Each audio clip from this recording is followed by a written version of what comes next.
Of every day, your heart is having a conversation with your brain.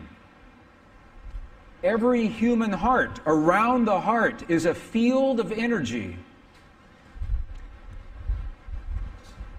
5 to 8 feet, 2 to 3 meters diameter. And this field of energy can be measured now in ways that make it very useful to us. The Institute of Heart Math has designed equipment that will help us to measure this field. Every moment of every day, your heart is sending signals to your brain, telling your brain what kind of energy to send to your body.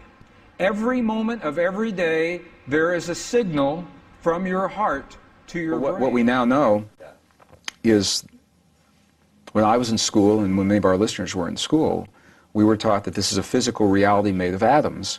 And our atoms would look like little solar systems. They were modeled as little solar systems, things in the middle called a nucleus with other things orbiting them like electrons. And those days are long gone. We now look at atoms rather than things orbiting around other things. We look at them as concentrations of energy in space and time, where there are no clear-cut things. Now, where this gets important is that scientists, and this is in the standard physics textbooks, this is no surprise what I'm about to say, is that if you change the field of energy that the atom lives in, you change the atom. You can change that field electrically, or you can change it magnetically. And there are terms for the effects. The Zeeman effect, the Stark effect are well-documented effects of electrical and magnetic changes in the field that change the atom. Where, while it sounds technical and maybe not relevant, where it gets really relevant very fast, is our hearts are the strongest bioelectrical and magnetic field generators in our bodies. Our hearts generate stronger electrical fields than our brains. They generate stronger magnetic fields than our brains. Our hearts are 5,000 times as powerful magnetically than our brains. And we hear about EKGs of our hearts. They're up to 100 times stronger than the EEG, the electrical information in our brains. So when we create thoughts, feelings, emotions, beliefs, compassion, prayers of forgiveness in our hearts, that's the words that we call those experiences. But to the field, what we're doing is we're creating electrical and magnetic waves in here that are now known to change the stuff out here. And in that way, we are linked. It's not that our feeling changed something in this three-dimensional world. Rather, our feelings are speaking to the blueprint in the higher dimensions, and we're seeing the shadow of that change in our physical world. The father of quantum physics, Max Planck, actually said that the matter that we see in our world doesn't exist. It says, the stuff we're made out of doesn't even exist, and the world that we see doesn't exist the way we believe it does. What he said was, what we see as matter is here because of the existence of what he called a conscious and intelligent mind. And these are his precise words. And he followed that statement by saying that underlying this mind is the matrix of all matter. And this is the coin he termed in 1944. Of course, the movie series was based on the studies that came afterward, but it's actually been around since the mid-20th century. I was trained as a scientist, and in my training there was never an allowance for the possibility this field could exist.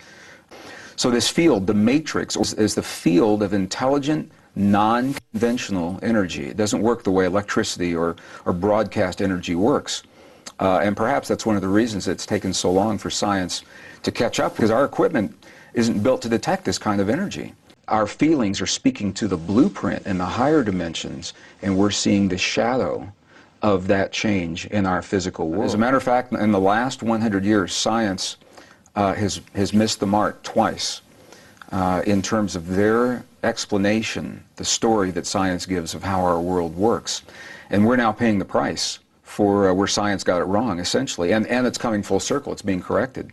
But the first place that this happened was with the belief that the space between things is empty. And now we know that nothing could be further from the truth. There's a lot going on in what we always thought was empty space. But from the experiments that were performed in 1887, very famous Michelson-Morley experiments, to detect whether or not this field was there. When those experiments were interpreted as proving the field wasn't there, over 100 years ago, from that point forward, our science has been based in the belief that everything is separate from everything else. What happens in one place doesn't have any effect on anything else. And now we know that these two assumptions are flat wrong.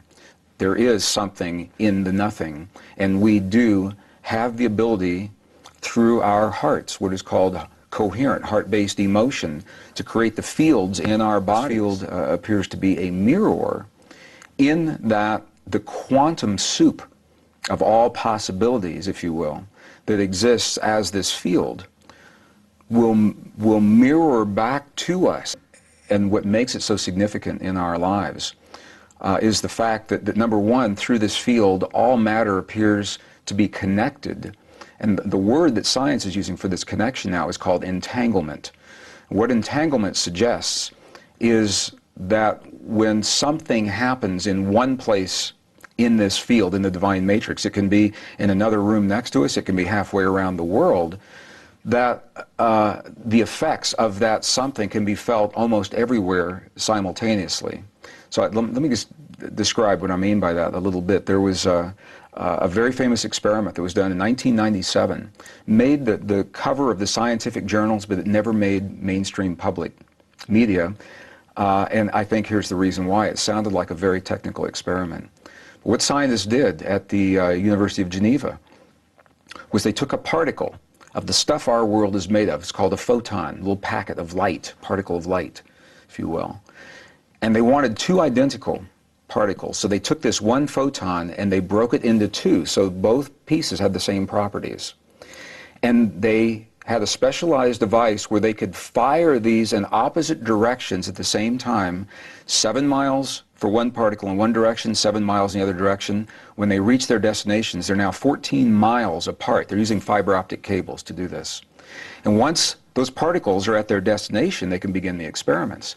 And what they found was whatever they would do to one particle, in a moment in time, the other one acted like it just had the experience faster than it could have if this one were transmitting the information to the other one. Sometimes this one would act like it was having the experience before this one even finished its experience. They said they were tickling or disturbing the particles.